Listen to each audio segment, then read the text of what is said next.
اور ان میں سے کچھ وہ ہیں جو نبی کو اذیت دیتے ہیں اور کہتے ہیں وہ کان کا کچا ہے. استغفر اللہ.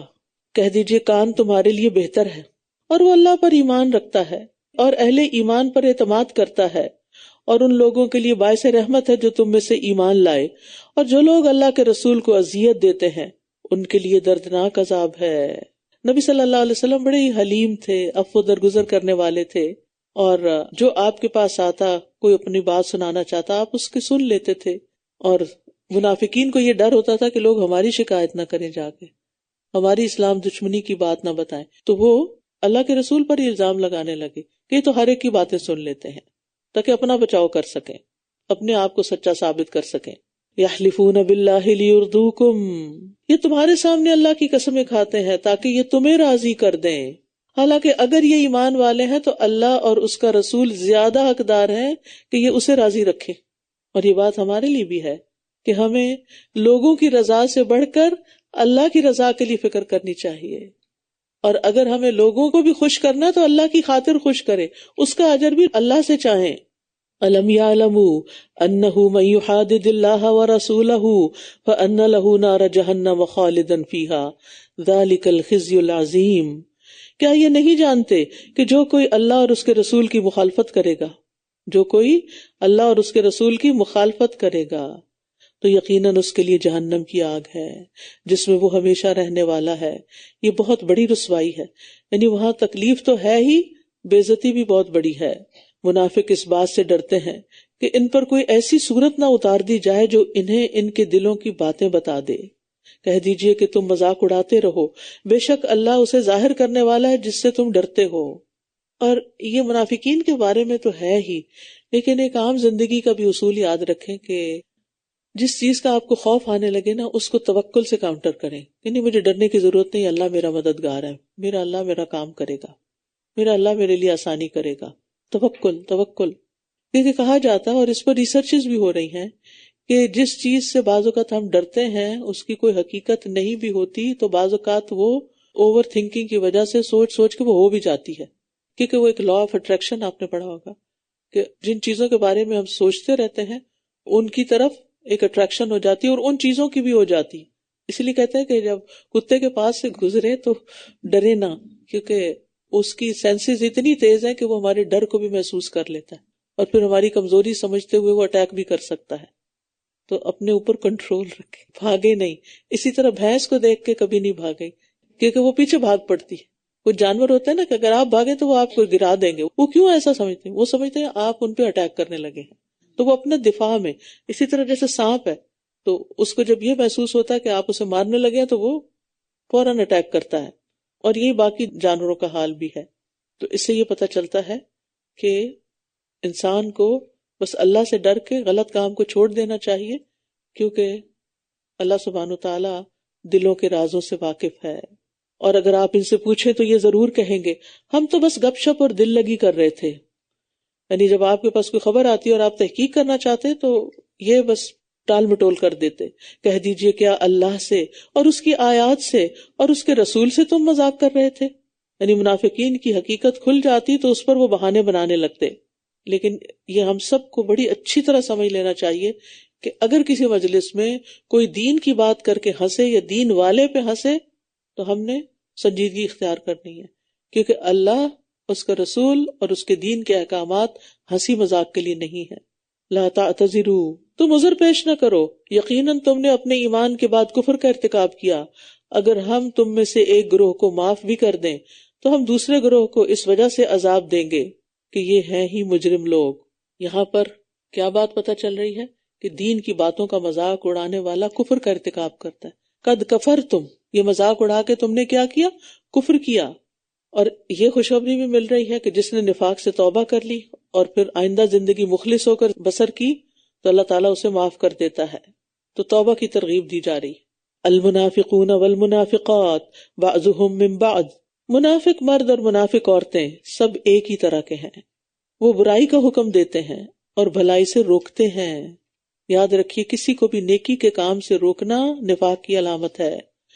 اور اپنے ہاتھوں کو بند رکھتے ہیں، خیر کے راستے میں کبھی خرچ نہیں کریں گے. یہ اللہ کو بھول گئے تو اس نے بھی انہیں بھلا دیا. بے شک منافق ہی دراصل نافرمان ہیں. ان المنافقین هم الفاسقون، فاسق ہیں. وعد اللہ المنافقین والمنافقات والکفار نار جہنم خالدین فیہا ہی حسبہم ولعنہم اللہ ولہم عذاب مقیم. اللہ نے منافق مردوں اور منافق عورتوں اور کافروں سے جہنم کی آگ کا وعدہ کر رکھا ہے، اس میں یہ ہمیشہ رہنے والے ہیں، وہ آگ انہیں کافی ہے، اور اللہ نے ان پر لعنت کی ہے اور ان کے لیے دائمی عذاب ہے. تم بھی پہلے لوگوں کی مانند ہو جو قوت میں تم سے زیادہ سخت اور مال اور اولاد میں بہت زیادہ تھے، تو انہوں نے اپنے حصے کا فائدہ اٹھایا، پھر تم نے بھی اپنے دنیا کے حصے سے فائدہ اٹھایا جیسے ان لوگوں نے اپنے حصے سے فائدہ اٹھایا تھا جو تم سے پہلے تھے، اور تم نے بھی اسی طرح بحث کی جیسے انہوں نے بحثیں کی. یہی لوگ ہیں جن کے اعمال دنیا اور آخرت میں ضائع ہو گئے، اور یہی لوگ ہیں جو خسارہ پانے والے ہیں. پہلے منافقین کا ذکر غائب کے صیغے میں تھا، اب تنبیہ کے لیے حاضر کا صیغہ استعمال کیا گیا ہے، براہ راست ان سے خطاب کیا جا رہا ہے. اب منافقین کی پچھلے گمراہ لوگوں سے کیا مشابہت ہے؟ دو طرح سے. ایک، دنیا میں انہوں نے اپنے تقدیر میں لکھے ہوئے حصے کا فائدہ اٹھایا، تو تم نے بھی انہی کی طرح اپنے نصیب سے فائدہ اٹھایا. انہوں نے انبیاء کا مذاق اڑایا تو تم نے بھی یہی کام کیا. اب آخرت میں ان کے اعمال بھی ضائع ہوئے، خائب و خاسر ہوئے، تو اب تمہارے بھی ایسے ہی ہوں گے. توبہ کر لو تو اور بات ہے. کیا ان منافقوں کو ان لوگوں کی خبر نہیں پہنچی جو ان سے پہلے آئے تھے، قوم نوح اور عاد اور سمود اور قوم ابراہیم اور مدین والوں کی، اور ان بستیوں کی جو الٹا دی گئیں؟ ان کے رسول ان کے پاس کھلی نشانیاں لے کر آئے تھے، پھر اللہ ان پر ظلم کرنے والا نہ تھا، لیکن وہ خود ہی اپنی جانوں پر ظلم کیا کرتے تھے. والمؤمنون والمؤمنات بعضهم اولیاء بعض، اور مومن مرد اور مومن عورتیں ایک دوسرے کے مددگار ہیں. وہ نیکی کا حکم دیتے ہیں اور برائی سے روکتے ہیں، اور وہ نماز قائم کرتے ہیں اور زکوٰۃ ادا کرتے ہیں، اور وہ اللہ اور اس کے رسول کی اطاعت کرتے ہیں. یہی وہ لوگ ہیں جن پر اللہ ضرور رحم فرمائے گا، بے شک اللہ بہت زبردست خوب حکمت والا ہے. منافقین کے بعد اہل ایمان کے اچھے اوصاف کا ذکر کیا جا رہا ہے.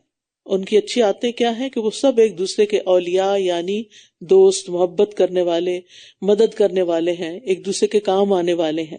یہ مومن کی تعریف ہے. نبی صلی اللہ علیہ وسلم نے فرمایا، تم میں سے کوئی شخص صاحب ایمان ہو نہیں سکتا حتیٰ کہ وہ اپنے بھائی کے لیے وہی پسند کرے جو اپنے لیے کرتا ہو. یہ کرائیٹیریا دے دیا گیا. ایک اور حدیث میں آتا ہے، مومنوں کی مثال آپس کی محبت، ایک دوسرے پر رحم اور شفقت میں ایک جسم کی طرح ہے، جس کے اگر ایک عضو کو تکلیف پہنچتی ہے تو بقیہ سارے اعضاء بخار اور بے چینی کی صورت میں اس کا ساتھ دیتے ہیں. ایک اور حدیث میں سب مومنوں کو ایک عمارت کی طرح قرار دیا گیا جس کی ہر اینٹ دوسری اینٹ کو تقویت دیتی ہے، سہارا دیتی ہے. وعد اللہ المؤمنین والمؤمنات جنات تجری من تحتها الانہار خالدین فیہا ومساکن طیبۃ فی جنات عدن ورضوان من اللہ اکبر ذالک هو الفوز العظیم. اللہ نے مومن مردوں اور مومن عورتوں سے ایسے باغات کا وعدہ کر رکھا ہے جن کے نیچے نہریں بہتی ہیں، وہ ان میں ہمیشہ رہنے والے ہیں، اور ہمیشگی کے باغات میں پاکیزہ گھروں کا وعدہ بھی ہے، اور اللہ کی طرف سے رضامندی سب سے بڑی چیز ہے. یہی تو عظیم الشان کامیابی ہے. اے نبی، کفار اور منافقین سے جہاد کیجیے اور ان پر سختی کیجیے، اور ان کا ٹھکانہ جہنم ہے، اور وہ لوٹ کر جانے کی بہت بری جگہ ہے.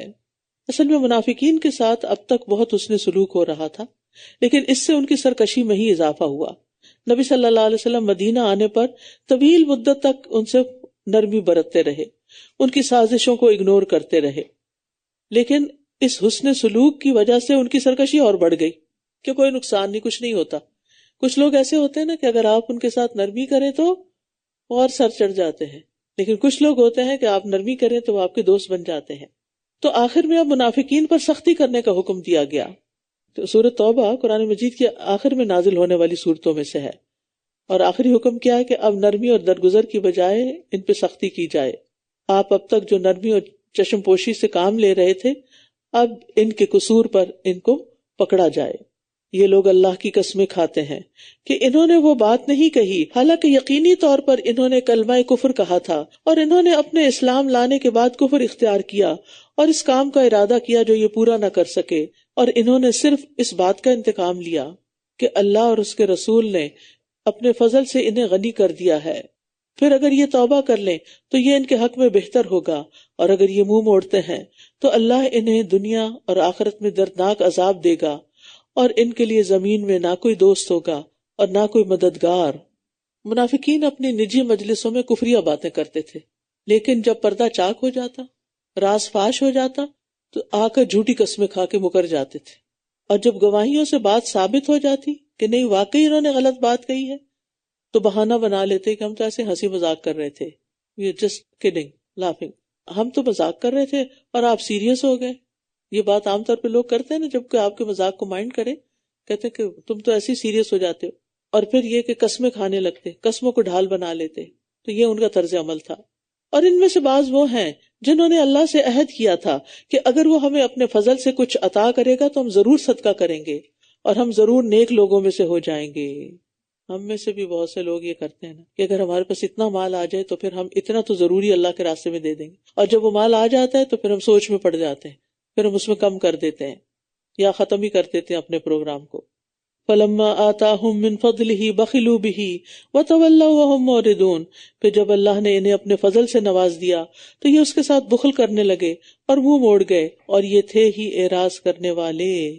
نبی صلی اللہ علیہ وسلم کے مدینہ آنے سے پہلے مدینہ والوں کا حال کچھ اچھا نہیں تھا۔ مدینہ ان دنوں یثرب کہلاتا تھا، اس کی کوئی حیثیت نہیں تھی، لیکن جب آپ صلی اللہ علیہ وسلم تشریف لائے تو یہ شہر پورے عرب کا مرکز بن گیا، سینٹرل پلیس، اور ان کی تجارت کا دائرہ بھی وسیع ہو گیا، اور جنگوں کی وجہ سے مال غنیمت بھی بہت آیا، جس کی وجہ سے یہ لوگ مالدار ہو گئے۔ تو یہاں کیا کہا جا رہا ہے کہ یہ اتنے احسان فراموش ہیں کہ اللہ اور رسول جن کی بدولت انہیں یہ خوشحالی نصیب ہوئی، انہی کے خلاف بگڑ کر یہ اپنے دلوں کا فساد ظاہر کر رہے ہیں۔ انہوں نے تو اللہ سے عہد کیا تھا کہ اگر تو نے ہمیں اپنے فضل سے عطا کیا تو ہم صدقہ بھی ضرور کریں گے اور نیک بھی بن جائیں گے، لیکن اب اللہ تعالیٰ کا فضل ہو گیا، اس نے مال و دولت سے نواز دیا، تو انہوں نے اس مال کو اللہ کے راستے میں اللہ کے دین کو ترقی دینے کے لیے خرچ کرنے کی بجائے بخل کر لیا اور اللہ اور اس کے رسول سے ہی منہ موڑ لیا۔ اس کے نتیجے میں اللہ نے پھر قیامت کے دن تک ان کے اندر نفاق ڈال دیا۔ فَعَاقَبَهُمْ نِفَاقًا فِي قُلُوبِهِمْ إِلَىٰ يَوْمِ يَلْقَوْنَهُ، تو اللہ نے ان کے دلوں میں نفاق جما کر انہیں اس دن تک سزا دے دی جب وہ اس سے ملاقات کریں گے، کیونکہ انہوں نے اس وعدے کی خلاف ورزی کی جو انہوں نے اللہ سے کیا تھا، اور اس لیے بھی کہ یہ جھوٹ بولتے تھے۔ أَلَمْ يَعْلَمُوا أَنَّ اللَّهَ يَعْلَمُ سِرَّهُمْ وَنَجْوَاهُمْ وَأَنَّ اللَّهَ عَلَّامُ الْغُيُوبِ، کیا یہ نہیں جانتے کہ بے شک اللہ ان کے رازوں اور ان کی سرگوشیوں کو جانتا ہے، اور یہ کہ اللہ تمام غیبوں کو خوب جاننے والا ہے، علام الغیوب ہے۔ اگر یہ یقین ہو جائے نا انسان کو کہ اللہ تعالیٰ میرے دل کے حال کو بھی جانتا ہے، تو انسان سب سے پہلے تو اسے صاف کرنے کی فکر کرے۔ آپ دیکھیں کہ اگر کوئی گیسٹ آ رہا ہو آپ کے گھر میں اور آپ کا سب کچھ بکھرا پڑا ہو تو آپ کیا کرتے ہیں؟ کیوں صفائی کرتے ہیں؟ پڑا رہے، کیا ہو جائے گا؟ امیج خراب ہو جائے گا نا، اس لیے جلدی جلدی ہر چیز ٹھکانے کر دیتے، صاف ستھرا کر دیتے ہیں۔ وہ تو انسان ہے جو آ رہے ہیں، وہ اگر امیج خراب بھی لے جائے تو آپ کا کیا بگڑے گا؟ لیکن یہاں تو اللہ ہے جو ہمارے دلوں کو دیکھتا ہے، اللہ دیکھتا ہے، تو جو چیز اللہ دیکھتا ہے اس کو صاف کرنے کی فکر نہیں، اور جو لوگ دیکھتے ہیں ان کو بس خوب صاف کر رہے ہیں۔ لوگوں کی خاطر جیتے ہیں نا، اللہ کی خاطر نہیں۔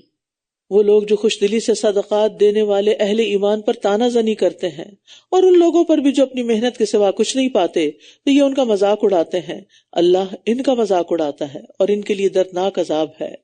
متطوعین جو ہیں یہ وہ لوگ ہیں جو فرض زکوٰۃ کے علاوہ مزید مال خوش دلی سے خرچ کرتے ہیں، یہ ہیں متطوعین۔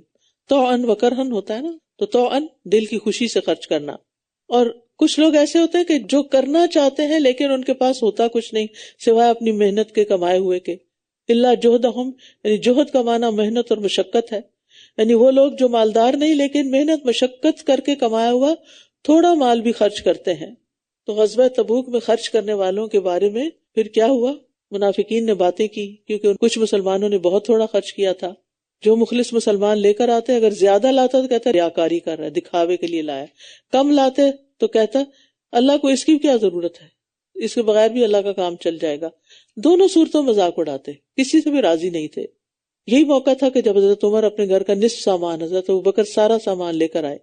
ایسے لوگوں کے ساتھ پھر معاملہ کیا ہو؟ استغفر لہم او لا تستغفر لہم، آپ ان کے لیے بخشش مانگیں یا نہ مانگیں، اگر آپ ان کے لیے 70 بار بھی بخشش مانگیں گے تو بھی اللہ انہیں ہرگز معاف نہیں کرے گا، یہ اس لیے کہ انہوں نے اللہ اور اس کے رسول کا انکار کیا، اور اللہ فاسق لوگوں کو ہدایت نہیں دیتا۔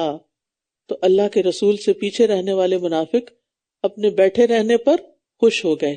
فرح المخلفون بمقعدهم خلاف رسول اللہ وکرہوا ان یجاہدوا باموالہم وانفسہم فی سبیل اللہ وقالوا لا تنفروا فی الحر قل نار جہنم اشد حرا لو کانوا یفقہون۔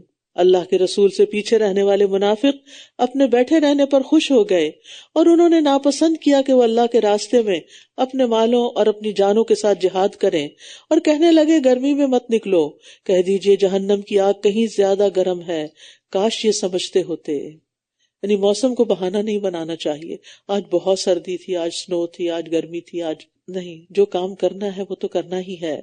تو یہ ان منافقین کا ذکر ہے جو غزوہ تبوک میں شامل نہیں ہوئے تھے، اس لیے یہاں ان کے لیے مخلفون کا لفظ استعمال کیا گیا ہے، یعنی پیچھے چھوڑ دیے گئے، اللہ نے توفیق نہیں دی، یعنی وہ خوش نہ ہو پیچھے رہ کے، اللہ ہی نہیں چاہتا کہ تم نکلو، جو بیکار چیز ہوتی ہے اس کو پھینک دیا جاتا ہے۔ وَلْيَضْحَكُوا قَلِيلًا وَلْيَبْكُوا كَثِيرًا جَزَاءً بِمَا كَانُوا يَكْسِبُونَ، بس چاہیے کہ یہ ہنسیں تھوڑا اور روئیں زیادہ اپنی ان حرکتوں پر، اس کمائی کے بدلے جو یہ کرتے رہے ہیں۔ نبی صلی اللہ علیہ وسلم کہا لگا کے نہیں ہنستے تھے، اگر ہنسی آپ پر بہت غالب آ جائے، ٹو مچ ہو جائے، تو بھی کنٹرول کرنے کی کوشش کریں، کیونکہ بہت زیادہ ہنسنا بیکار لوگوں کا کام ہے، غافل لوگوں کا کام ہے، اور زیادہ ہنسنا دلوں کو مردہ کر دیتا ہے۔ رسول اللہ صلی اللہ علیہ وسلم نے فرمایا لا تکثر الضحک فإن کثرت الضحک تمیت القلب، زیادہ مت ہنسا کرو کیونکہ زیادہ ہنسنے سے دل مردہ ہو جاتا ہے۔ پھر اگر اللہ آپ کو ان منافقین میں سے ایک گروہ کی طرف واپس لوٹا لائے، پھر یہ آپ سے جنگ کے لیے نکلنے کی اجازت طلب کریں، یعنی آئندہ، تو صاف کہہ دیجئے کہ تم میرے ساتھ ہرگز نہیں نکلو گے، اور تم ہرگز میرے ساتھ مل کر دشمن سے جنگ نہیں کرو گے، کیونکہ تم پہلی بار بیٹھ رہنے پہ راضی ہو گئے تھے، تو اب بھی پیچھے رہنے والوں کے ساتھ بیٹھے رہو۔ نیکی کا موقع آئے اور انسان اس پہ قادر ہوتے ہوئے بھی اس کو نہ کرے تو پھر آئندہ سے توفیق چھن جاتی ہے۔ نیکی کی توفیق ملنے کا شکر ادا کرنا چاہیے، کوئی نیکی ہونا تو اس پہ شکر ادا کرنا چاہیے، اور دل سے کرنا چاہیے کہ اللہ نے مجھ سے یہ کام لیا، مجھے توفیق دی، میرے دل میں خیال ڈالا، مجھے ہمت دی، مجھے ریسورسز دیے، مجھے جسم و جان کی توانائی عطا کی کہ میں یہ کام کر سکوں، تو اس پر اللہ کی شکر گزار ہوں، نہ کہ کر کے احسان جتانا شروع کر دے انسان اور اس نیکی کو ضائع کر دے۔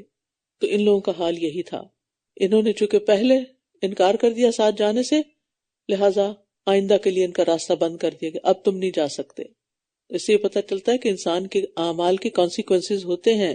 وَلَا تُصَلِّ عَلَىٰ أَحَدٍ مِّنْهُمْ مَاتَ أَبَدًا، اور ان میں سے کوئی مر جائے تو آپ کبھی بھی اس کا جنازہ نہ پڑھیں اور نہ ہی اس کی قبر پر کھڑے ہوں، کیونکہ انہوں نے اللہ اور اس کے رسول کا انکار کیا اور وہ اس حال میں مرے کہ وہ نافرمان تھے۔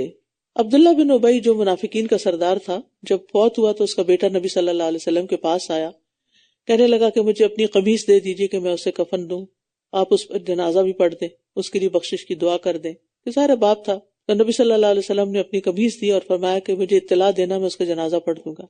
جب آپ نے جنازہ پڑھنے کا ارادہ کیا تو حضرت عمر نے آپ کو کہا اللہ نے آپ کو منافقین کا جنازہ پڑھنے سے منع نہیں فرمایا؟ آپ نے فرمایا نہیں، مجھے دو میں سے ایک اختیار ہے، استغفر لہم ولا تستغفر لہم، چاہیے تو آپ ان کے لیے استغفار کریں چاہے نہیں، یعنی کہ میں دوسری آپشن لے رہا ہوں کہ میں استغفار کروں گا۔ سو آپ نے اس کا جنازہ پڑھا تو یہ آیت اتری کہ آج کے بعد کسی منافق کا جنازہ نہیں پڑھنا، کیونکہ حضرت حذیفہ کو نبی صلی اللہ علیہ وسلم نے منافقین کے نام بتا دیے تھے۔ حضرت عمر جو تھے وہ حضرت حذیفہ کو دیکھتے تھے کہ جس جنازے میں نہیں ہے وہ بھی اس میں سے نکل جاتے تھے، ان کو پتا ہے کہ یہ منافق ہے یا نہیں، کیونکہ منافقین کے لیے جتنی مرضی استغفار کی جائے، توبہ کی دعائیں کی جائیں، فائدہ نہیں دیتی۔ جو شخص خود اپنی زندگی میں نماز نہ پڑھے تو بعد کے لوگ اس کے لیے صدقہ خیرات کریں کہ اس کی نمازوں کا کفارہ ہے، تو وہ کیسے کام دے گا؟ وَلَا تُعْجِبْكَ أَمْوَالُهُمْ وَأَوْلَادُهُمْ، اور ان کے مال اور اولاد آپ کو تعجب میں نہ ڈالیں، بے شک اللہ چاہتا ہے کہ وہ انہیں انہی کے ذریعے دنیا میں بھی عذاب دے اور ان کی جانیں اس حال میں نکلیں کہ یہ کافر ہوں۔ استغفر اللہ۔ یعنی مال اور اولاد دنیا کی زندگی کی رونق ہے، زینت ہے، لیکن کچھ لوگوں کے لیے وبال جان بن جاتے ہیں۔ تو اگر مال اور اولاد انسان کے لیے تکلیف کا باعث ہے تو استغفار کی کثرت کر دیں، آیت کریمہ زیادہ پڑھیں کہ ہو سکتا ہے میری کسی کمزوری، کوتاہی اور گناہ کی وجہ سے یہ چیز میرے سامنے آ رہی ہے، تو اللہ سبحانہ وتعالیٰ آپ کی استغفار کی وجہ سے انشاءاللہ مشکل آسان کر دیں گے. استغفار کا مطلب یہ ہے کہ جو گناہ ہم جانتے ہیں اور جو نہیں جانتے اللہ تو سب کو معاف کر دے. اور جب کوئی صورت اتاری جاتی ہے کہ اللہ پر ایمان لاؤ اور اس کے رسول کے ساتھ مل کر جہاد کرو، تو ان میں سے صاحب استطاعت آپ سے اجازت مانگنے لگتے ہیں اور کہتے ہیں ہمیں چھوڑ دیجئے کہ ہم بیٹھنے والوں کے ساتھ ہی رہیں. وہ پیچھے رہنے والیوں کے ساتھ بیٹھ رہنے پہ راضی ہو گئے اور ان کے دلوں پر ان کے نفاق کی وجہ سے مہر لگا دی گئی، لہٰذا وہ کچھ نہیں سمجھ پاتے. لیکن رسول اور جو لوگ اس پر ایمان لائے انہوں نے اپنے مالوں اور اپنی جانوں کے ساتھ جہاد کیا، اور ایسے ہی لوگ ہیں جن کے لیے ساری بھلائیاں ہیں، اور یہی لوگ ہیں جو فلاح پانے والے ہیں. وَأُولَئِكَ هُمُ الْمُفْلِحُونَ. یہاں منافقین کے برعکس اہل ایمان کا حال بتایا جا رہا ہے کہ رسول اللہ صلی اللہ علیہ وسلم اور اہل ایمان کا حال منافقین کی طرح نہیں ہے. نہ ان جیسی بزدلی ہے، نہ جہاد سے گریز ہے، نہ مال اور جان کی قربانی میں کوئی بخل ہے، نہ اللہ اور اس کے رسول سے کفر ہے، نہ اس کی نافرمانی کرتے ہیں، بلکہ وہ اللہ کا کلمہ بلند کرنے کے لیے اپنے مالوں اور جانوں سے جہاد کر کے اپنی آخری کوشش لگا دیتے ہیں اور ہر حال میں اطاعت کرنے والے ہیں. انہی کے لیے تمام بھلائیاں ہیں، یعنی دنیا کی فتوحات اور غنائم اور آخرت کے سب سے بلند درجے ان کے لیے ہیں. لیکن رسول اور جو لوگ اس پر ایمان لائے انہوں نے اپنے مالوں اور اپنی جانوں کے ساتھ جہاد کیا، اور ایسے ہی لوگ ہیں جن کے لیے ساری بھلائیاں ہیں، اور یہی لوگ ہیں جو فلاح پانے والے ہیں. یعنی منافقین کے برعکس اہل ایمان کا حال کیا ہے کہ وہ بزدلی نہیں کرتے، جہاد سے گریز نہیں کرتے، جان و مال کی قربانی میں بخل نہیں کرتے، اللہ اور اس کے رسول سے کفر یا نافرمانی نہیں کرتے. وہ اللہ کا کلمہ بلند کرنے کے لیے اپنے مالوں اور جانوں سے جہاد کر کے اپنی آخری کوشش بھی لگا دیتے ہیں، ہر حال میں اطاعت کرتے ہیں. انہی کے لیے تمام بھلائیاں ہیں، دنیا میں بھی فتوحات اور غنائم اور آخرت کے سب سے بلند درجے. اعد اللہ لہم جنات تجری من تحتها الانہار خالدین فیہا ذالک الفوز العظیم. اللہ نے ان کے لیے ایسے باغ تیار کیے ہیں جن کے نیچے نہریں بہتی ہیں، وہ ان میں ہمیشہ رہنے والے ہیں، یہی عظیم الشان کامیابی ہے. اور بدویوں میں سے بھی عذر تلاشنے والے آ گئے کہ انہیں بھی اجازت دے دی جائے، اور وہ لوگ جنہوں نے اللہ اور اس کے رسول سے جھوٹ بولا تھا بیٹھے رہے، اور ان میں سے جن لوگوں نے کفر کیا ان قریب انہیں دردناک عذاب پہنچے گا. یہاں مدینہ کے ارد گرد رہنے والے لوگوں کا حال بیان کیا جا رہا ہے. پہلے مدینہ کے اندر رہنے والے منافقوں کا حال تھا، ابھی باہر رہنے والوں کا. ان میں بھی دونوں قسم کے لوگ تھے. لَيْسَ عَلَى الضُّعَفَاءِ وَلَا عَلَى الْمَرْضَىٰ وَلَا عَلَى الَّذِينَ لَا يَجِدُونَ مَا يُنْفِقُونَ حَرَجٌ إِذَا نَصَحُوا لِلَّهِ وَرَسُولِهِ مَا عَلَى الْمُحْسِنِينَ مِن سَبِيلٍ وَاللَّهُ غَفُورٌ رَحِيمٌ. کمزور لوگوں اور بیماروں پر اور ان لوگوں پر جو خرچ کرنے کی کوئی چیز نہیں پاتے پیچھے رہنے میں کوئی حرج نہیں، جبکہ وہ اللہ اور اس کے رسول کے لیے خیر خواہی کریں. نیکی کرنے والوں پر کوئی مواخذہ نہیں، اور اللہ بہت بخشنے والا بہت رحم کرنے والا ہے. انس رضی اللہ عنہ کہتے ہیں کہ نبی صلی اللہ علیہ وسلم ایک غزوے پر تھے، غزوہ تبوک کی تھا. آپ نے فرمایا کچھ لوگ مدینہ میں ہمارے پیچھے رہ گئے ہیں، لیکن ہم کسی بھی گھاٹی یا وادی میں چلیں وہ ثواب میں ہمارے ساتھ ہیں. ان کو صرف عذر نے روک رکھا، ورنہ ان کی نیت تھی پوری آنے کی. اس سے پتہ چلتا ہے کہ اخلاص نیت کا بھی فائدہ ہوتا ہے، اجر میں انسان برابر کا شریک ہو جاتا ہے. رسول اللہ صلی اللہ علیہ وسلم نے فرمایا جو شخص حج کے ارادے سے نکلے اور اسے راستے میں موت آ جائے تو اللہ اس کے لیے قیامت کے دن تک حج کرنے کا ثواب لکھ دیتا ہے، اور جو عمرے کے ارادے سے نکلے اور اسے راستے میں موت آ جائے تو اللہ اس کے لیے بھی قیامت کے دن تک عمرہ کرنے والے کا ثواب لکھ دے گا. اور جو شخص جہاد کے ارادے سے نکلے اور راستے میں موت آ جائے تو اللہ اس کے لیے قیامت تک جہاد کرنے والے کا ثواب لکھ دے گا. پھر فرمایا اور ان لوگوں پر بھی کوئی مواخذہ نہیں جو آپ کے پاس اس لیے آئے کہ آپ انہیں سواری مہیا کریں. آپ نے کہا کہ میں کوئی بھی ایسی چیز نہیں پاتا جس پر تمہیں سوار کروں، تو وہ اس حال میں پلٹے کہ ان کی آنکھیں رنج و غم کی وجہ سے آنسو بہا رہی تھی کہ وہ کچھ نہیں پاتے جو وہ خرچ کر سکیں. یہاں کچھ مخلص مسلمانوں کے ایک گروہ کا ذکر ہے جن کے پاس اپنی سواریاں نہیں تھی. وہ رسول اللہ صلی اللہ علیہ وسلم کے پاس سواریاں لینے کے لیے آئے تھے، تو آپ نے فرمایا میرے پاس دینے کے لیے کچھ بھی نہیں. اس پر انہیں اتنا صدمہ ہوا کہ وہ رونے لگ گئے. مرد کم ہی روتے، لیکن وہ اللہ کے راستے میں نکلنا چاہ رہے تھے اور نہیں نکل پائے تو رونے لگے. ایسے روئے گویا آنکھیں پانی کے چشمے بن گئی ہوں جس سے آنسوں کی نالیاں رواں ہو گئی ہوں. اور وہ کہتے تھے کہ ہمارے پاس کچھ بھی خرچ کرنے کے لیے نہیں کہ ہم جہاد میں شریک ہو سکیں. تو اللہ تعالیٰ نے انہیں بھی گناہ سے بری قرار دیا کیونکہ وہ ساتھ نہیں جا سکے تھے. انما السبیل علی الذین یستأذنونک وہم اغنیاء رضوا بأن يكونوا مع الخوالف وطبع اللہ علی قلوبہم فہم لا یعلمون. بے شک الزام تو ان لوگوں پر ہے جو آپ سے اجازت طلب کرتے ہیں حالانکہ یہ دولت مند ہے، یہ اس پر راضی ہو گئے کہ وہ پیچھے رہنے والیوں کے ساتھ ہو جائیں، اور اللہ نے ان کے دلوں پر مہر لگا دی، بس وہ جانتے ہی نہیں ہیں. وآخر دعوانا ان الحمد للہ رب العالمین. سبحانک اللہم و بحمدک اشہد ان لا الہ الا انت استغفرک و اتوب الیک. السلام علیکم و رحمۃ اللہ وبرکاتہ.